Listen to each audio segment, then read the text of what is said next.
for the 1,000th time. So I'm going to explain to you the velopharyngeal port and why it's so important for clear speech. So I'll go over what can happen when it doesn't work properly and when it is working properly, right? So when it doesn't work properly, it's basically called a velopharyngeal dysfunction, right? So with the velopharyngeal port, it's basically a space in the back of your mouth and your nose area, right? And it happens when we're making sounds like and. So if you were to say the word running, I'm sure you could feel that area. So the port is opening so that the airflow could go through the nose. And for many speech sounds, the port closes and the airflow is only going through the mouth, which is giving us a clear, typical sounding speech. So for the so when the velopharyngeal port doesn't close properly during speech, it's considered VPD, velopharyngeal dysfunction.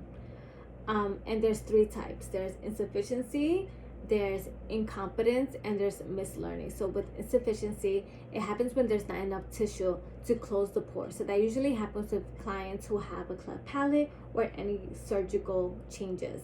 And for velopharyngeal incompetence, the structure is there, but the muscles aren't working the way it's supposed to. They're not moving. And that one is often due to any neurological condition. And for velopharyngeal mislearning, the port it's physically working, but the person has learned to produce those sounds incorrectly. So it's producing the sounds in a way that's causing nasal airflow when it shouldn't.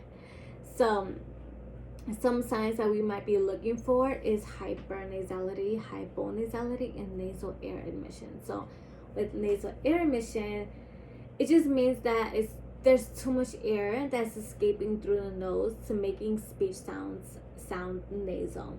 And with hyponasality is when there's just not enough air that's going through the nose and it sounds like a bad cold, right? So if you were to have a bad cold and you're stuffy and you're congested, that's what hyponasality sounds like. And for nasal emission, it's when air leaks through the nose during sounds like p and z, sa. So if I was to try to make that sound, it sounds like and sm. But yeah, those are the three signs to look for, and I hope you enjoy my video.